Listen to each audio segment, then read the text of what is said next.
बिस्मिल्लाहिर्रहमानिर्रहीम। Dear students, अस्सलाम वालेकुम। आज हमारा टॉपिक है ग्रेविटेशनल पोटेंशियल।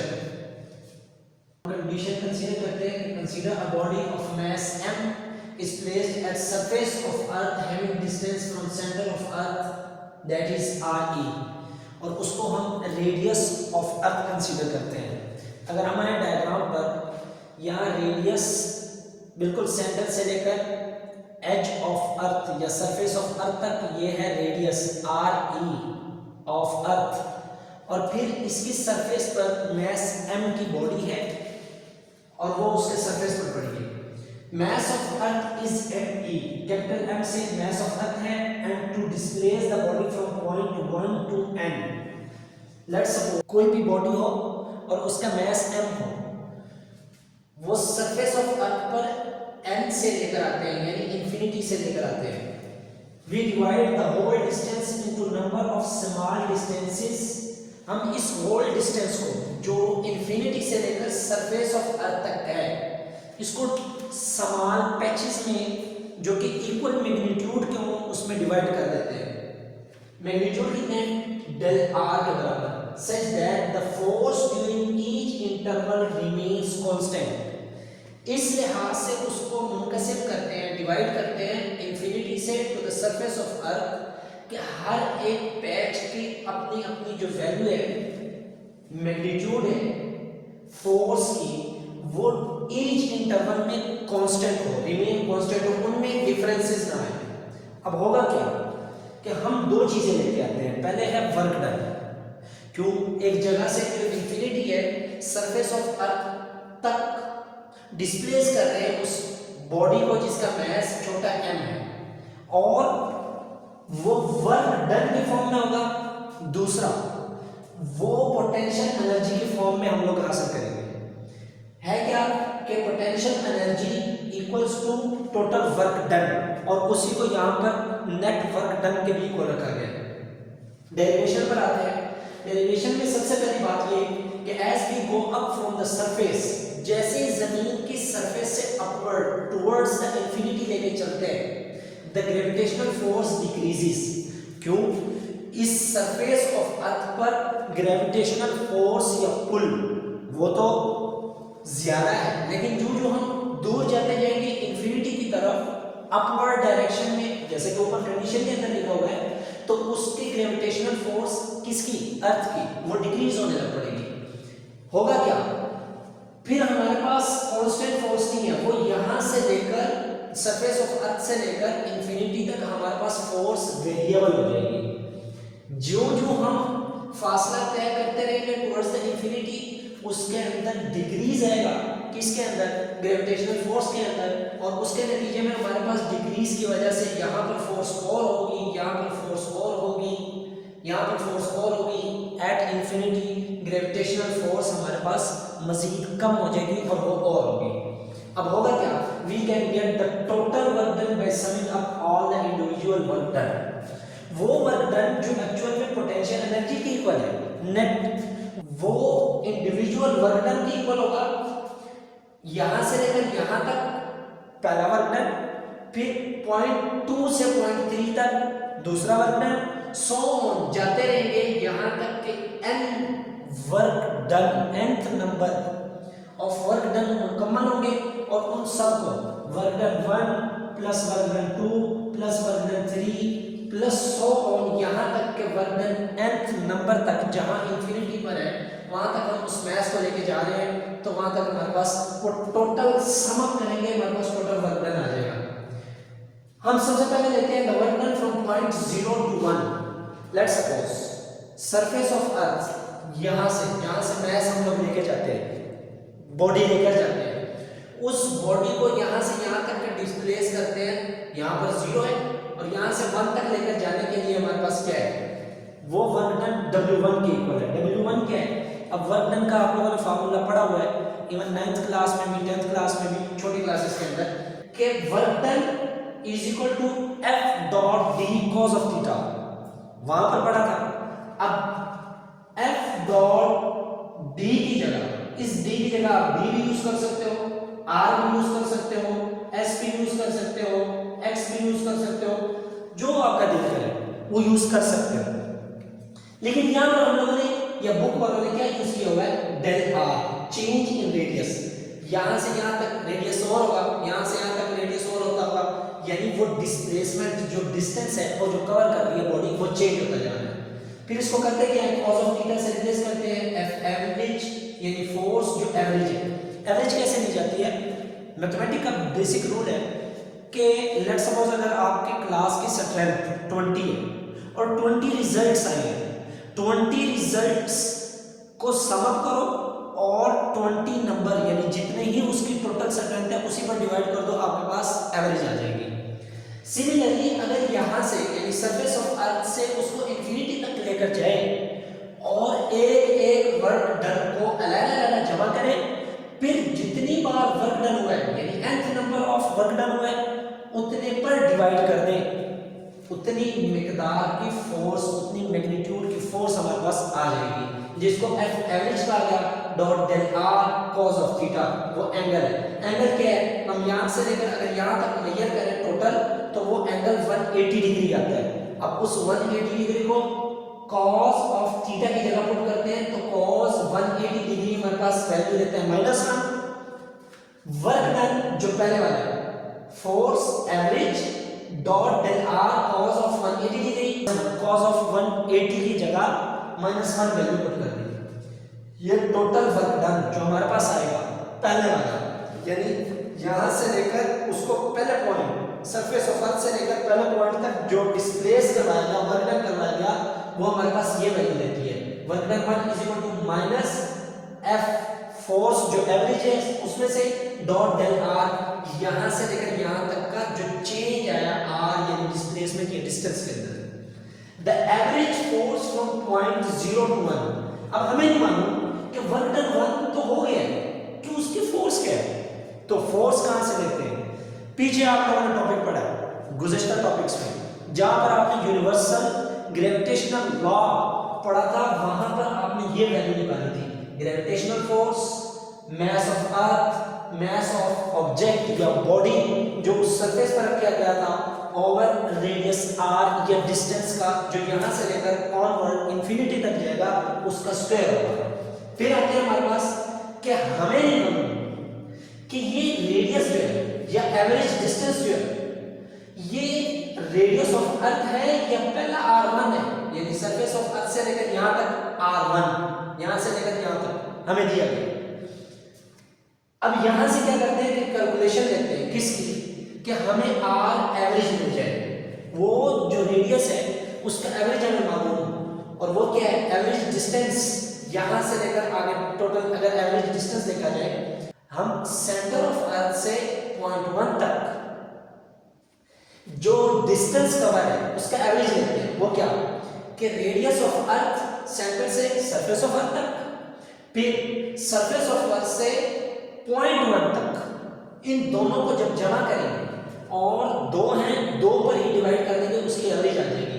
आर एवरेज यानी डिस्टेंस, जो एवरेज डिस्टेंस है वो is equal to radius of earth यहां से लेकर यहां तक, यानी सेंटर से लेकर सरफेस ऑफ अर्थ तक, और सरफेस ऑफ अर्थ से लेकर पॉइंट 1 तक r1 है, यहां साफ दिया हुआ है डायग्राम के अंदर बना हुआ, ओवर 2 पर डिवाइड कर देंगे। अब यहां से हमारे पास ये एवरेज आ गई, लेकिन डायग्राम से लेते हैं कि चेंज इन डिस्टेंस क्या है, r के चेंज क्या है, वो जब मालूम करते हैं del r is equal to r1, यानी r1 यहां से लेकर जो पॉइंट 1 है सेंटर ऑफ अर्थ तक का टोटल डिस्टेंस है, उसमें से माइनस कर दो रेडियस ऑफ अर्थ, r1 में से माइनस कर दो रेडियस ऑफ अर्थ, हमारे पास चेंज इन डिस्टेंस आ जाएगा। अब रेडियस ऑफ अर्थ यहां पर क्या हो रहा है, माइनस हो गया, इक्वेशन के उस साइड पर क्या हो जाएगा, del r plus radius of earth वो प्लस हो जाएगा, और r1 की इस इक्वेशन में पुट करते हैं r1 की जगह, r एवरेज यानी डिस्टेंस जो एवरेज है वो इक्वल है हमारे पास radius of earth plus r1 की जगह वो वैल्यू पुट करते हैं। जैसे ही वैल्यू पुट की तो हमारे पास अब ये रेडियस ऑफ अर्थ प्लस ये रेडियस ऑफ अर्थ दोनों को जमा करेंगे 2re plus del r by 2 आ जाएगा। अब प्लस से उधर वाला अलग टर्म है, प्लस से इधर वाला अलग टर्म है, 2 R E by two, two के साथ कैंसिल हुआ, plus del R by two. हमारे पास पीछे रह गया आर एवरेज, यानी डिस्टेंस जो एवरेज है वो है radius of earth plus del R by two. अब क्या करते हैं, इसी इक्वेशन को पकड़कर इस पर स्क्वायर कर देते हैं बोथ साइड पर। अब इस टर्म को आप ए वाले टर्म का नाम दे दो, या इसको कंसीडर करो कि ये ए है और इस टर्म को कंसीडर करो बी है। ए प्लस बी का स्क्वायर, जब स्क्वायर करोगे तो नीचे आएगा A square plus B square plus 2ab। जब ये आएगा तो यहां से देखो कि हमारे पास डेल आर का स्क्वायर जो है ये बहुत समान क्वांटिटी है, क्योंकि यहां से हम लोगों ने डिस्टेंस बहुत समान रखा हुआ था, समान पैचेस के अंदर इसको डिवाइड किया था उस टोटल डिस्टेंस को जो कि इंफिनिटी तक जा रहा है हमारे पास। करते क्या है कि ये चूंकि समान है, फिर इसके ऊपर अगर हम स्क्वायर लें मजीद ये समान हो जाएगा, यहां तक के अप्रोचेस टू जीरो, ये जीरो तक अप्रोच करेगा, लिहाजा हम इस टर्म को निग्लेक्ट करते हैं। जब निग्लेक्ट करते हैं तो पीछे हमारे पास दो टर्म रहेंगे, रेडियस ऑफ अर्थ का स्क्वायर प्लस 2 के साथ कैंसिल हुआ, radius of earth del R, ये वाले टर्म्स रहेंगे। अब देखो डेल आर जो चेंज इन रेडियस है इसकी वैल्यू हम लोगों ने यहां पर निकाली थी, del R is equal to r1 minus radius of earth. तो यहां पर देखो r1 minus radius of earth change in radius की जगह पुट कर दिया। जब ये पुट किया, अब इस वाले टर्म को बीच में मल्टीप्लाई कर दो, रेडियस ऑफ अर्थ का स्क्वायर निकालना वैसे का वैसे प्लस रेडियस ऑफ अर्थ और ये r1, इन दोनों को आपस में मल्टीप्लाई कर दिया और radius of earth radius of earth radius of अर्थ का स्क्वायर हो जाएगा। यहां पर रेडियस ऑफ अर्थ का स्क्वायर पॉजिटिव है, जबकि यहां रेडियस ऑफ अर्थ का स्क्वायर नेगेटिव है। पॉजिटिव नेगेटिव के साथ कट गया, पीछे हमारे पास टर्म रह गई जो डिस्टेंस एवरेज है उसका square is equal to r1 multiply by radius of earth. ये जब रह गई तो हमारे पास जनरल इक्वेशन या इक्वेशन बी थी जो हम लोगों ने न्यूटन्स लॉ के यूनिवर्सल ग्रेविटेशनल लॉ से निकाला था, वो था g mass of earth mass of body over radius average जो डिस्टेंस था उसका स्क्वायर था। अब वहां पर ये वैल्यू पुट कर दो r1 re, और इसको जब यहां पर पुट कर देंगे बस इसकी वैल्यू आई, यहां पुट कर दिया, और ये तो हमारे पास आ गई वो फोर्स जो यहां जनरल इक्वेशन में हमारे पास था। अब ये तो फोर्स की वैल्यू है, लेकिन डेल आर की भी तो वैल्यू थी ना। अब वो डेल आर की वैल्यू क्या थी, r1 minus radius of earth, वो चेंज इन रेडियस दे रहा था। ये वाली डेल आर की जगह और ये वाली एवरेज फोर्स की जगह दोनों को जब हम पुट करेंगे तो वर्क डन जो पहला था वो हमारे पास क्या था, ये इक्वेशन नहीं थी। वर्क डन पहला यानी सरफेस ऑफ अर्थ से पॉइंट 1 तक का जो वर्क डन है उसको पहला वर्क डन का नाम देते हैं, is equal to minus F average की जगह ये वाली वैल्यू और डेल आर की जगह ये वाली वैल्यू दोनों पुट कर देंगे। जैसे ही पुट करेंगे तो फोर्स जो एवरेज है उसकी वैल्यू पुट कर दी और आर डेल आर की जगह ये वाली वैल्यू पुट कर दी। अब देखो g कांस्टेंट है, मास ऑफ अर्थ कांस्टेंट है, मास ऑफ बॉडी कांस्टेंट है, इसको बाहर निकाला, इसको इसके नीचे डिवाइड में ले r1 minus re over r1 minus re over r1 into re क्या है, रेडियस ऑफ अर्थ। अब ये वाली टर्म अलग है, ये वाली टर्म अलग है। करते क्या है कि r1 की जगह टोटल वैल्यू लिखते हैं, r1 के साथ r1 कैंसिल, 1 ओवर re रह गया, फिर minus radius of earth over r1 re, radius of अर्थ से कैंसिल, पीछे रह गया 1 over r1। g mass of अर्थ और मास ऑफ ऑब्जेक्ट कांस्टेंट है, 1 over radius of earth minus 1 over r1। ये वाला जो हमारे पास क्वांटिटी आई है ये पहला वर्क डन की आई है कि हम लोगों ने सरफेस ऑफ अर्थ से पॉइंट 1 तक जो वर्क डन किया है उसका मैग्नीट्यूड, उसकी मिकदार इतनी है। सिमिलरली पॉइंट 1 से चलेंगे पॉइंट 2 पर, तब उसकी मिकदार या क्वांटिटी ये बनेगी। वहां रेडियस ऑफ अर्थ से r1 तक था, यहाँ r1 से r2 यानी दूसरे पॉइंट तक चला जाएगा। फिर वर्क डन जो तीसरे नंबर पर होगा 1 2 3 4 4 5 सो ऑन, यहाँ तक के nth नंबर तक हम लोगों को जाना था, तो वो इंफिनिटी तक है हमारे पास। अब ये 4 इक्वेशंस हैं, पहली इक्वेशन, दूसरी इक्वेशन, तीसरी इक्वेशन, चौथी इक्वेशन और पांचवी इक्वेशन। पीछे जाकर देखो, हमारे पास इक्वेशन ए थी जिसमें हमारे पास नेट वर्क डन आया था। अब ये पांचों की पांच इक्वेशन हम उस नेट वर्क डन के इक्वेशन में पुट करते हैं, वहां से हमारे पास वैल्यू आएगी। पहले वाली इक्वेशन ये वैल्यू माइनस दूसरे वाली इक्वेशन माइनस थर्ड वाली इक्वेशन, सो ऑन, यहाँ तक के सेकंड लास्ट स्टेप वाले वर्क डन तक की इक्वेशन और लास्ट स्टेप वाले वर्क डन की इक्वेशन, जो यहाँ से लेकर इंफिनिटी तक हम लोग लेकर गए थे।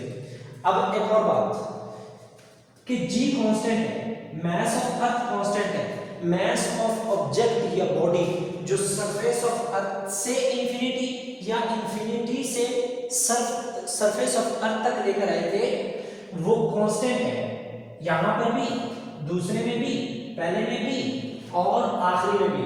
तो सबसे माइनस जी मास ऑफ अर्थ और मास ऑफ ऑब्जेक्ट या उस बॉडी का मास, इन सबको कॉमन ले लेते हैं। जैसे कॉमन लेते हैं, क्योंकि ये सेम है, ये चेंज नहीं हो सकता, तो पीछे हमारे पास ये वाली वैल्यू रह जाती है 1/r e minus 1/r1 plus 1/r1 minus 1/r2 वगैरह सो यहाँ तक के 1/rn, जो डिस्टेंस n तक है वहां तक की वैल्यू हमारे पास आ गई। अब ये देखो, यहाँ माइनस 1/r1 है, यहाँ प्लस 1/r1 है, फिर माइनस 1/r2 है और आगे क्या है 1/r2 प्लस है। तो माइनस प्लस के साथ माइनस प्लस के साथ यहाँ तक के जो सेकंड लास्ट स्टेप है वहां तक सारे एक दूसरे के साथ क्या हो जाएंगे, कैंसिल हो जाएंगे। सिर्फ पहला स्टेप जो रेडियस ऑफ अर्थ है और इंफिनिटी लास्ट है, ये दो रह जाएंगे। जब ये रह जाएंगे तो ये हमारे पास टोटल नेट वर्क डन हुआ कि इंफिनिटी वाले पॉइंट से सरफेस ऑफ अर्थ तक जिसका मास m था, छोटा m था, उसको ब्रिंगिंग या यहां से इंफिनिटी तक लेके जाने में हमारे पास वर्क डन था, उसकी टोटल वैल्यू ये आ गई। लेकिन ये तो वर्क डन था और उसको हम लोग कंसीडर करते हैं कि वो पोटेंशियल एनर्जी के फॉर्म में था। तो वर्क डन जो नेट है उसको इस इक्वेशन की फॉर्म में लिखा था, जहां नेट वर्क डन आ रहा है वहां पर हम पुट कर देते हैं पोटेंशियल एनर्जी के ऊपर, यानी change in potential energy equals to वो जो नेट वर्क डन है उसकी जगह ये वैल्यू पुट कर दी। दूसरी बात ये कि जहां तक हम सरफेस ऑफ अर्थ से उस ऑब्जेक्ट को लेके जाना चाहते हैं, अगर उसको कंसीडर करें कि वो डिस्टेंस nth नंबर पर है और उसको इक्वल रखते हैं इंफिनिटी पर, हमें नहीं मालूम कि वो कहां पर है, लेकिन एट इंफिनिटी पर है। जब इंफिनिटी पर हो तो उस 1/rn की जगह 1/infinity पुट करते हैं। जब 1/infinity पुट करते हैं तो वो हमेशा इक्वल होता है 0। जब 0 के इक्वल होता है तो यही इक्वेशन 1/re माइनस 1/infinity था, अब 1/infinity की जगह हमारे पास आ जाएगा 0। क्यों? 1/infinity बजाते खुद 0 के इक्वल होता है। अब ये वैल्यू रह गई, अब जिसी तरह ये हमारे पास वैल्यू रह गई, तो 1/re जो रेडियस ऑफ अर्थ था उसको हम जनरल 1/r डिस्टेंस के इक्वल कंसीडर करते हैं। तो 1/re था, वहां पर हम लोग पुट कर देते हैं 1/r। एज अ रिजल्ट हमारे पास वो net total network done work done हमारे पास इक्वल आ जाता है potential energy minus G constant, mass of earth constant, mass of object constant over radius या डिस्टेंस r जो कि इंफिनिटी तक है। ये तो हमारे पास जनरल इक्वेशन आ गई। अब यहां से डिफाइन होता है कि वो है क्या work done, the amount of work done in moving a body from earth surface to a point at infinite distance where the value of g is negligible. यहां से हमारे पास इस इक्वेशन की डेफिनेशन आ गई। तो ये टोटल इसकी डेरिवेशन और इससे मुताल्लिक एक्सप्लेनेशन थी। कोई सवाल या कोई इससे मुताल्लिक शुबा हो तो वो कमेंट बॉक्स में लाजमी करें। तब तक के लिए बस।